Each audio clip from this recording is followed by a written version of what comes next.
വധശിക്ഷയ്ക്ക് അനുകൂലമുള്ള വ്യക്തിയല്ല ഞാൻ. ഐ ഡോണ്ട് ബിലീവ് ഒരു കുറ്റം ശിക്ഷ എന്നുള്ളതിനെക്കുറിച്ച് ഞാനൊരു പരിപാടി ചെയ്തിട്ടുണ്ട്. ശിക്ഷ എന്ന് പറഞ്ഞു കഴിഞ്ഞാൽ 3-4 കാര്യങ്ങൾ. ആ ചെയ്യുന്ന ആൾ വീണ്ടും ചെയ്യാതിരിക്കുക, കണ്ടുകൊണ്ട് നിൽക്കുന്നവർക്ക് ഒരു നല്ല എക്സാമ്പിൾ കിട്ടുക, 3 കുറ്റത്തിൻ്റെ ആവർത്തനം തടഞ്ഞുകൊണ്ട് സമൂഹത്തിന് നല്ല ഒരു അവസ്ഥ സമ്മാനിക്കുക, 4 പ്രതികാരം. ആ പ്രതികാരം എന്ന് പറയുന്നത് ഒരു വൈൽഡ് കൈൻഡ് ഓഫ് ജസ്റ്റിസ് ആണ്. ഈ പ്രതികാരം എന്നുള്ളതിനോട് എനിക്ക് യോജിപ്പില്ല.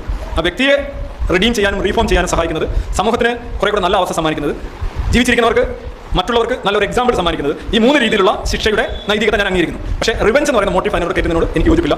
ഡെത്ത് പെനാൽറ്റി എന്ന് പറയുന്നത് യഥാർത്ഥത്തിൽ ഒരു ശിക്ഷ പോലും അല്ല. കാര്യം ഒരാളെ കൊന്നു കഴിഞ്ഞാൽ അയാൾ പുതാരാളെ തിരിച്ചെടുത്ത് വെടിവെക്കുക. ഒന്നുകിൽ അയാൾ നിങ്ങൾ ഒരു 10 വർഷം ജയിലിട്ടിട്ട് വെടിവെച്ച് കൊല്ലാൻ പോകുന്നു എന്ന് പറഞ്ഞിട്ട് ജയിലിട്ട് കഴിഞ്ഞാൽ അതൊരു ശിക്ഷയായിരിക്കും. പക്ഷേ നിങ്ങൾ 10 വെടിവെച്ച് കൊല്ലുകയാണെന്നുണ്ടെങ്കിൽ യഥാർത്ഥത്തിൽ അവിടെ ഒന്നും സംഭവിക്കില്ല. ആത്മഹത്യ പോലെയാണ്. ആത്മഹത്യ ഒരു പരിഹാരമാണെങ്കിൽ വധശിക്ഷ ഒരു ശിക്ഷയാണ് എന്ന് പറയും.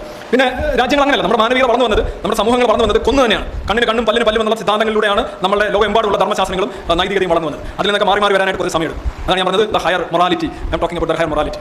കാരണം കോൺസ്റ്റിറ്റ്യൂഷനിലൊക്കെ അപ്പുറം പോകുന്ന കാര്യങ്ങളുണ്ട്. പല രാജ്യങ്ങളും ഡെത്ത് പെനാൽറ്റി വേണ്ടെന്ന് വെച്ചിട്ടുണ്ട്. ഇപ്പോൾ അമേരിക്ക പോലെയുള്ള പല പ്രോഗ്രസീവ് എന്ന് പറയുന്ന രാജ്യങ്ങൾ ഇപ്പോഴും ഡെത്ത് പെനാൽറ്റി ഉണ്ട്.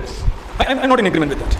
ഞാൻ അനുകൂലിക്കുന്നത്. പിന്നെ അത് മെജോറിറ്റേറിയനിസം, പോലീസുകാരൻ വെടിവെച്ച് കൊല്ലുക, റേപ്പ് ചെയ്ത് വിക്ടിം, ഐ മീൻ അതൊക്കെ വളരെ പ്രാകൃതമായാണ്. അതിനൊക്കെ കൈയടിക്കുന്നത് എന്താണെന്ന് വെച്ച് കഴിഞ്ഞാൽ ഈ കൈയടിക്കുന്ന ജനങ്ങളുടെ കുഴപ്പമല്ലത്. അവരെ മത്സ്യങ്ങളാണെങ്കിൽ അവർ വളരുന്ന വെള്ളത്തിന്റെ ഉപ്പ് അത്ര ഉണ്ടെന്നുള്ളതാണ്. അവർ ആ രീതിയിൽ ചിന്തിക്കുക, ആ രീതിയിൽ ട്യൂൺ ചെയ്തിട്ടുള്ള ചിന്തകളാണ് യഥാർത്ഥത്തിൽ നമ്മുടെ സമൂഹത്തിലുള്ള വ്യക്തികൾക്കുള്ളത്. അവർ ആ റിവെഞ്ച് മോട്ടീവ്, അവനെ തട്ടുക, അവനെ എന്താ ചെയ്യേണ്ടത് എന്ന് ചോദിക്കണം. അങ്ങനെയല്ല, വളരെ സോഫിസ്റ്റിക്കേറ്റഡ് ആയിട്ടുള്ള ഒരു ജുഡീഷ്യൽ സിസ്റ്റം വർക്ക് ചെയ്യുന്നുണ്ട്.